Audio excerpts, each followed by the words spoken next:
If you are enjoying this video, smash that like button, subscribe, and hit the bell. Share it with your friends, and let me know in the comments, where are you watching from? Every like and subscribe helps the channel grow.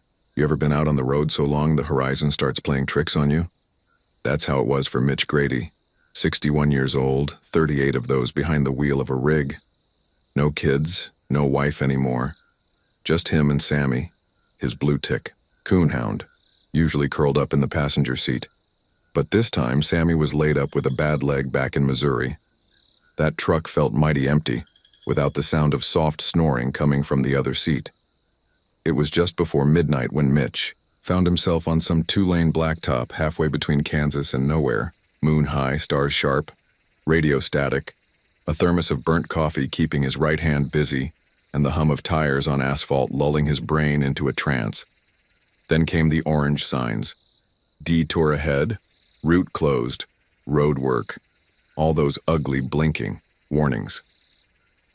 Mitch slowed the rig, squinting down at his phone.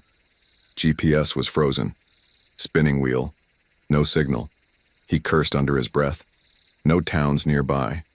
Not even one of those sketchy 24-hour gas stations with the flickering fluorescents and the dusty shelves. Then he saw it, the sign. It wasn't new.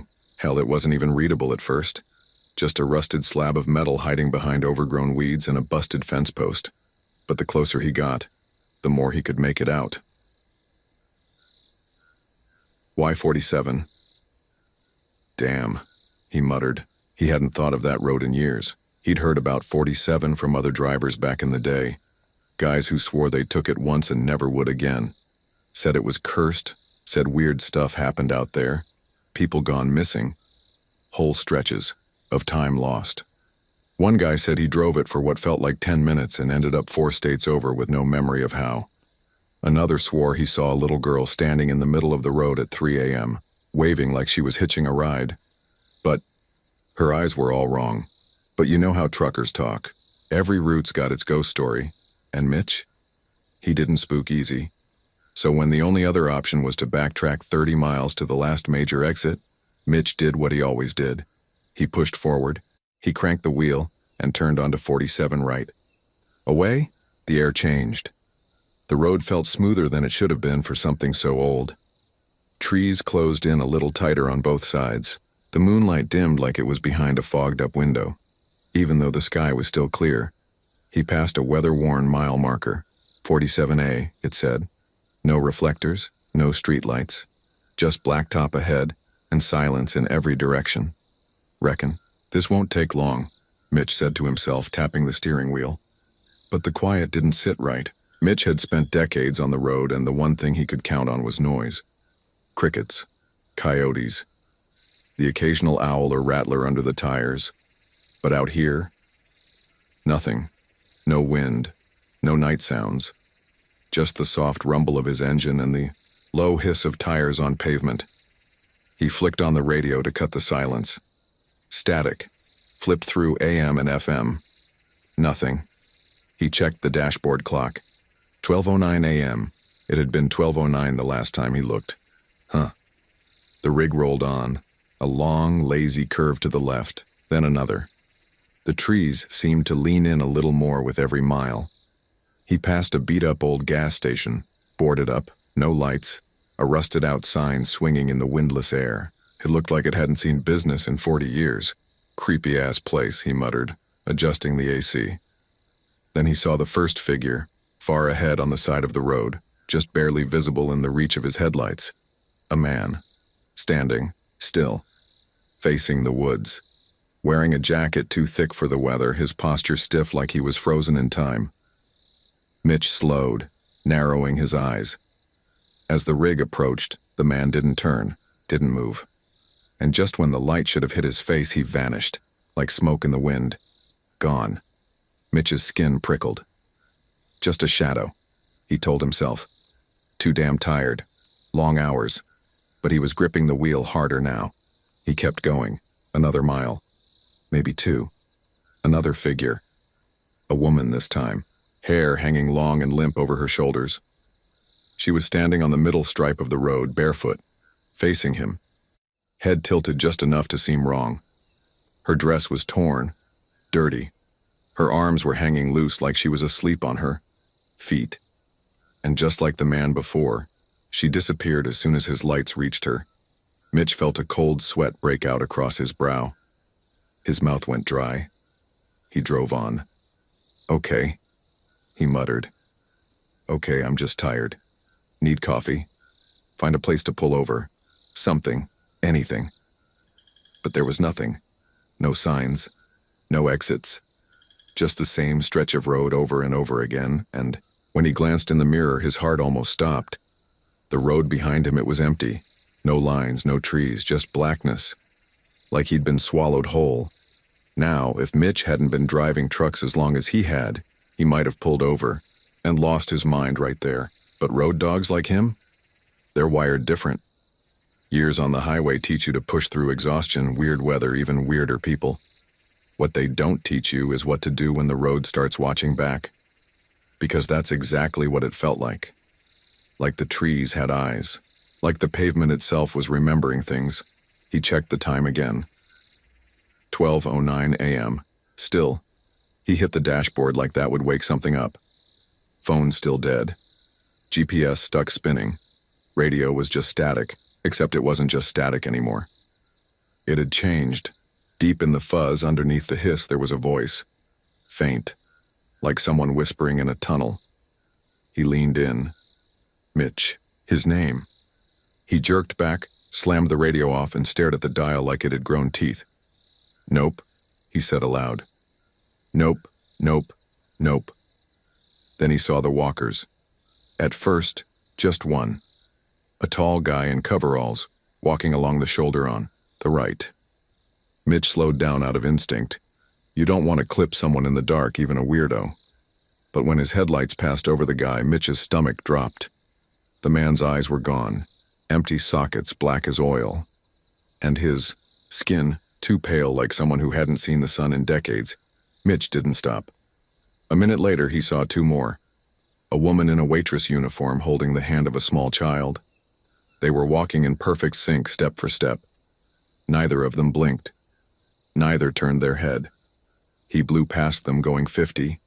Then 5 more showed up. Then a dozen. They were everywhere now, dotting the roadside like mile markers. Some waved at him. Some reached toward the truck.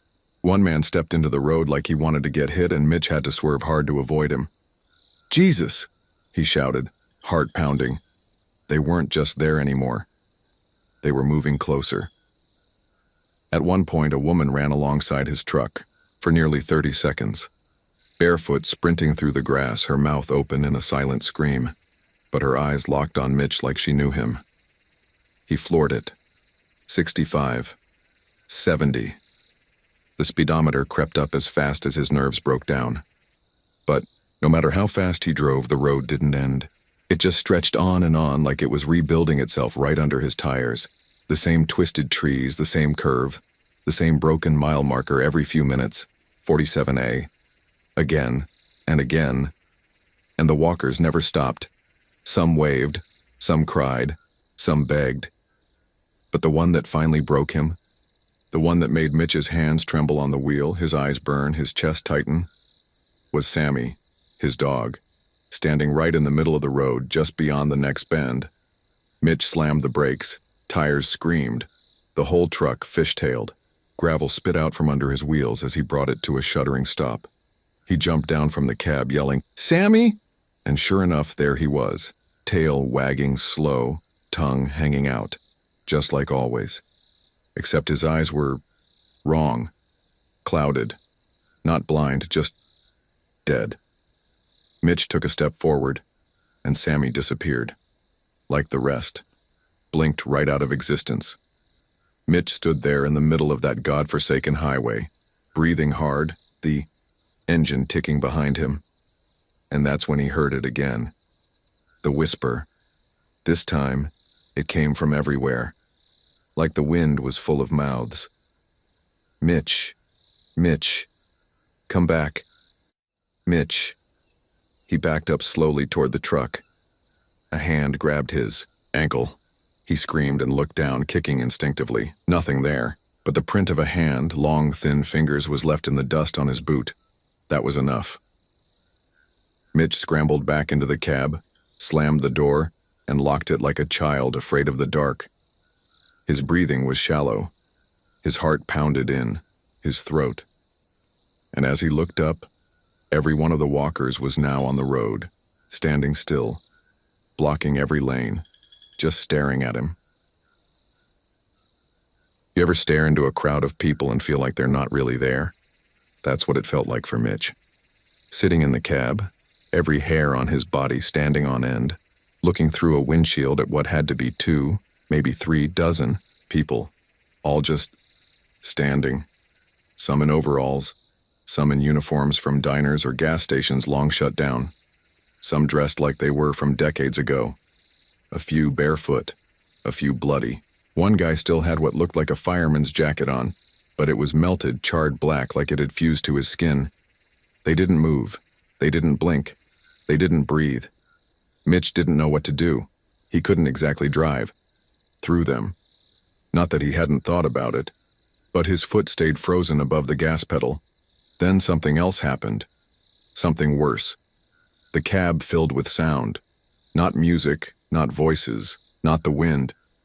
It was like a tangle of noises, all layered on top of each other. Screams, crashes, metal twisting, tires screeching, children crying. It wasn't coming from the radio. It was in the air, rattling around in the cab like it had come alive. He covered his ears, but it was no use. Then, just as fast as it started, it stopped. Dead silence. Until... Mitch. He snapped his head up. The figures were closer now, all of them. Still staring. Mitch! They whispered again, this time not from one place but from inside the cab. Like the voices were tucked into the wiring, stitched into the very engine of the truck. You were supposed to be one of us. He jammed the rig into gear and floored it. The figures didn't even flinch, but they didn't have to, because now the road changed. It twisted, like something alive. Asphalt rippled under his tires, the lines stretching and warping. He tried to stay straight, but it was like driving on the back of a giant snake. Constant motion, no sense of direction. Then came the visions. Every flash of his headlights now lit up a different scene. Not the road ahead. Memories. He saw a red sedan wrapped around a tree, flames licking out from under the hood. A family, mom, dad, little boy in the back seat, all unmoving, all staring at him. Next flash, an overturned bus in a ditch, windows, shattered, kids slumped against the glass, faces pale, eyes open and empty. Next, 2 semis jackknifed across a bridge, blood on the pavement, rain pouring, a man crawling toward a broken CB radio, and every time he heard whispers, "Help us. Come, with us. You drive this road now, Mitch." He gripped the wheel so hard his knuckles cracked. "This ain't real. This ain't real," he kept muttering. "Just a dream. Just a damn hallucination. Maybe the coffee was bad. Maybe I fell asleep." But deep down, Mitch knew better. You don't dream smells. And he could smell it all. Burnt rubber, diesel, smoke, coppery blood. He checked the clock. Still 12:09 a.m. It hadn't moved. And then, the cab filled with a high-pitched screech, like a CB radio losing its mind. His old unit hadn't worked in years, but now it lit up like it had just been wired fresh. A voice crackled through it, broken and raw. "Breaker? Mitch? Can you hear me?" He stared at it. Another voice jumped in. "Don't listen to them, Mitch. You're not dead yet." Then silence. He reached for the CB mic, hand trembling. Who is this?" "Nothing. Just white noise." Then the window fogged up. Not outside. Inside. Like someone was breathing right next to him. And on the fogged-up glass, a finger traced 5 chilling words. "You were in the wreck. The headlights show. Everything. There's something about seeing your name written on a fogged-up window that wasn't fogged 2 seconds ago that makes you stop questioning reality." Mitch sat frozen, staring at the words. "You were in the wreck." His breath caught in his throat. His first thought was, "They're wrong." He'd been driving safe all night, alert. He hadn't crashed. He'd remember something like that, right? But something deep in his gut, the kind of feeling you don't argue with, was starting to whisper that maybe something had happened. Maybe he just didn't want to see it. He wiped the window clean, hands shaking. The road stretched ahead, but now it looked wrong, wider, slicker. Like fresh tar had been poured over it, and the shoulders were lined with those walkers again, just barely visible in the edge of the headlights. Watching. But it was the light itself that was the real problem now, because his headlights had started showing things they weren't supposed, to things that weren't there until he looked. First, it was brief flashes, like photos in the dark. 1 second, there's nothing. Next second, you see a woman crushed under an overturned hatchback, staring straight up with cloudy eyes. Then it's gone again. The road looks normal, quiet, empty. He hit the high beams, and that's when the road lit up like a graveyard. There were bodies. Not real ones, not physical anyway, but images. Ghostly, half-transparent. Dozens of them, some crawling across the pavement, some slumped over steering wheels of invisible cars. One was just a hand, reaching out from the gravel, on the shoulder like it was still trying to flag someone down. He swerved even though he knew they weren't solid. Couldn't help it. They looked too real, and they were all looking at him now. Every single face turned as the truck passed by. All of them locked eyes with Mitch as if they knew exactly who he was. The CB crackled again. This time it wasn't static. It was voices overlapping, layered on top of each other like a crowd shouting at once but somehow forming a single unified whisper. "We showed you. Now you show us." Mitch slammed the heel of his hand against the dash. "Show you what?" he yelled, voice cracking. "I don't know what the hell this is." And the road answered. At first, just a glimmer, then a full scene. His own headlights painted it in full color. A red '97 Ford Taurus upside down in the median, smoke curling up from under the hood. Broken glass glittering in the grass. A blue backpack laying open on the asphalt. Teddy bear half hanging out. The back door torn clean off. And in the driver's seat, him. Or at least someone who looked an awful lot like him. Blood down the side of his face. One hand still gripping the steering wheel. Mouth hanging open. Mitch's stomach flipped. He blinked, rubbed his eyes. When he looked back, the road was empty again. But that image was burned into his brain. "Never drove a damn Taurus," he muttered. "That wasn't me, that's not me." But even he didn't believe it. The whispers in the wind returned, fainter now, sadder. "You took the shortcut. You didn't stop. You left them there." More images in the headlights. A family car rear-ended on a stormy night. Motorcycle tangled in a guardrail. A pickup truck that had flipped off a bridge. The road wasn't just showing him ghosts. It was showing him memories, accidents he'd passed. Ones he'd told himself weren't his problem. He remembered the Taurus now. He had seen it. Somewhere in Colorado. Late at night. He'd slowed down but didn't stop. Thought he saw someone. Moving, but the wreck looked old. Figured someone else would have called it in, but what if they hadn't? What if no one ever did? He reached for the radio again, almost afraid of what would answer. "Is this punishment?" he whispered. "This is reckoning," the voice on the other end replied. "This is what you missed, what you ignored, what you left behind." The air grew heavier, like he was driving through molasses. The truck engine groaned, and up ahead, there was a sign.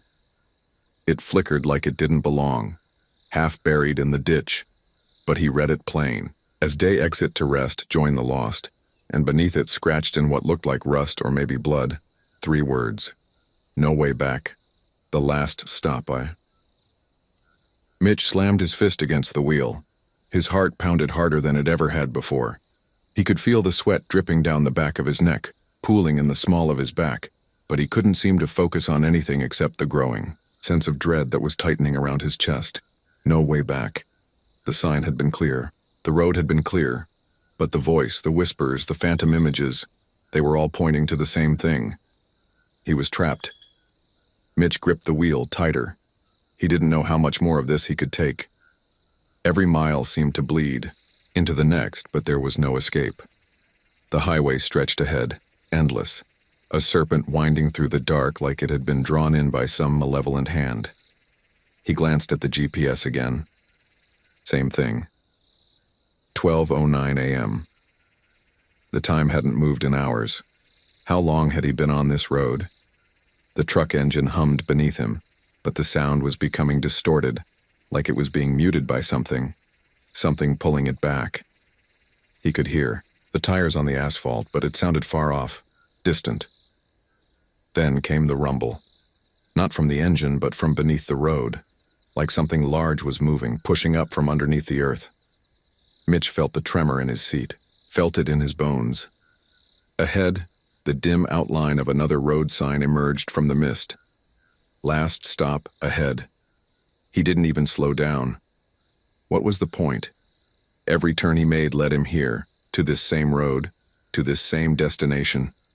It didn't matter. Whether he took the exit or the curve or the straightaway, he was stuck. There was no way forward, no way out. A cold gust of wind slammed against the side of the truck, rattling the mirrors. Mitch cursed and leaned forward to look out the windshield. The road ahead stretched out, but it wasn't a road anymore. It was an opening, a vast, hollow space filled with darkness. It was like looking into the mouth of a cave, and from that darkness the figures began to emerge. They didn't walk like normal people. They glided, drifted toward him, their bodies swaying in rhythm with the breeze, their heads turned slightly to the side, as if they were all listening to something Mitch couldn't hear. One of them, no, not one of them, it, was wearing a tattered jacket, its sleeves torn and jagged. The face was shadowed, but Mitch could make out the hollow eyes that seemed to burn right through him. The figure whispered something. "You should have listened." Mitch's hands gripped the wheel so tight his fingers turned white. His heart was hammering in his chest, but it wasn't just the fear now. No, now he could feel something else, a strange pull, like something was calling him. He tried to put the truck in reverse, but the gear shift felt wrong, stiff. He yanked it, but the truck wasn't moving, not backward, not forward. He was locked in place. That's when he saw it. In the rearview mirror, another set of headlights were coming. But this wasn't a truck. This wasn't a car. It was a black shape, flickering in and out like a shadow at the edges of his vision. The whispering grew louder. More voices layered on top of each other. "Mitch, you can't leave. The road is you now." It was happening again. The truck's lights flickered and then went out. The darkness around him swallowed the truck whole. He didn't scream. He didn't have time. But his blood ran cold because in that moment, Mitch realized he couldn't see anything at all. No headlights, no stars, no road, just blackness. And then there was the sound. The sound of 100 people breathing, moving, whispering, like they were all around him. "Come with us. Join us.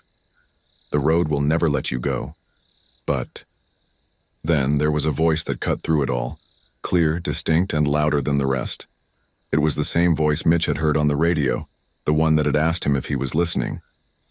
The one that had warned him. The one that had told him to stay on course. It was the voice of the driver who had been here before him. "Mitch," the voice said, "this is it. This is the last stop. Once you take the turn, once you accept the invitation, there's no going back. The road keeps you. The spirits of the lost, they need someone to guide them." The figure in front of the truck stepped closer, blocking his view of the road. The truck's lights flickered back to life, illuminating the figure's face for just a second.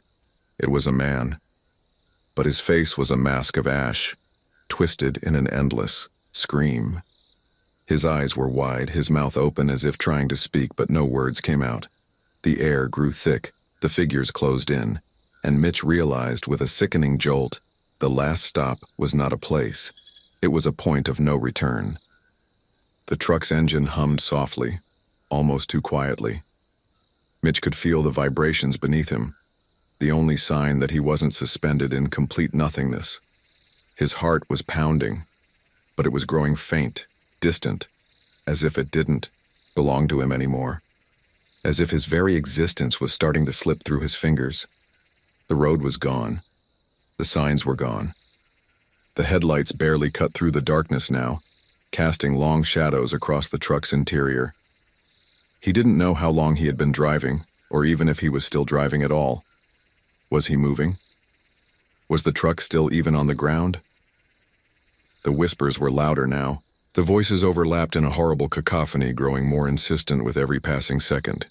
You can't turn back, Mitch. The road is endless. Forever. With you in it. Join us. His hands were slick with sweat on the wheel. His pulse was a steady drumbeat in his ears, but it felt like it was coming from someone else. Mitch slammed his foot on the brake.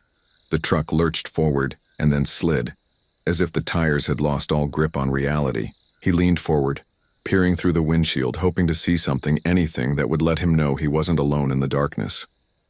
Ahead, a small glow appeared, barely visible at first but slowly brightening like the distant light of a distant city. The glow steadied, and Mitch's gut tightened with dread. The light grew larger, and Mitch realized it wasn't coming from any city or town.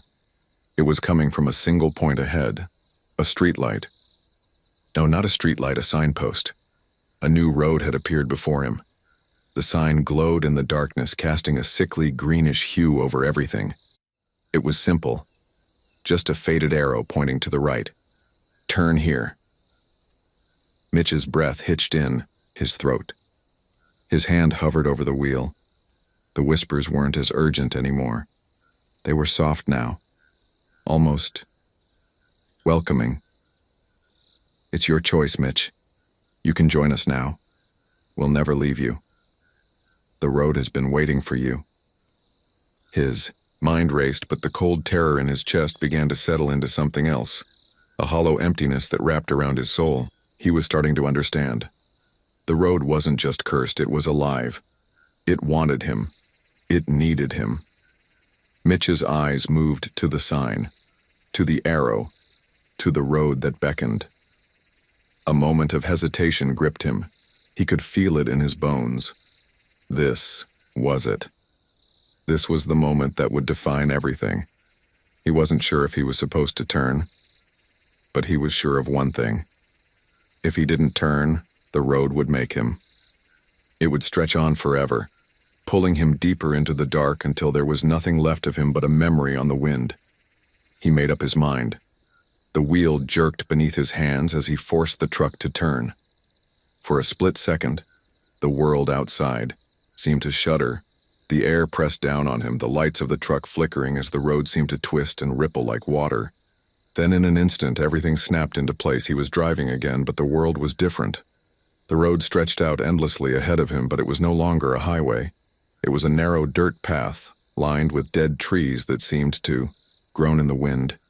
Their twisted branches reached out like skeletal hands scraping against the sides of the truck, but they didn't leave any marks. And then the truck's headlights flashed across something. No, someone. A figure standing at the side of the road. Mitch's breath caught in his throat. It was him, the man from the radio, the one who had spoken to him, the one who had told him about the last stop. He was standing there, staring directly at Mitch, his face hidden beneath the brim of a weathered cap. But Mitch could see the hollow eyes, the crooked smile. The man raised a hand, slow and deliberate. He motioned for Mitch to come closer. It was impossible to resist. Mitch slowed the truck, pulling to a stop just inches from the man. His heart was pounding, but it wasn't from fear anymore. It was anticipation. Something in the back of his mind, something dark, twisted, and ancient, knew this was the end of the road. The final chapter. He threw open the door. The man didn't move. Mitch stepped out, feeling the cold air swirl around him. He could see the man clearly now. He was wearing the same tattered jacket, the same hollow eyes, but there was something different about him now. He wasn't alone. Behind him, emerging from the shadows, were the others, the figures, the lost souls, hundreds of them standing silently in the darkness, their eyes glowing faintly in the dim light of the truck. The man in the cap spoke. "You came. You're one of us now." Mitch swallowed hard.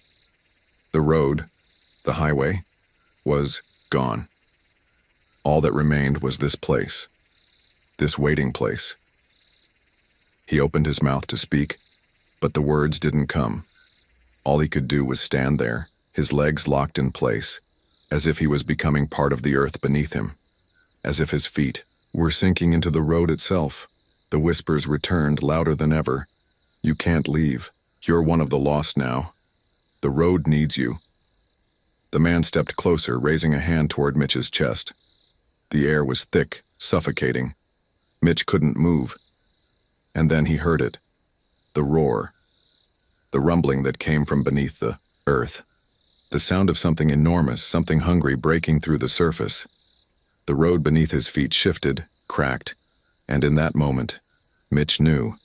There was no going back. There was no turning away. The road had claimed him.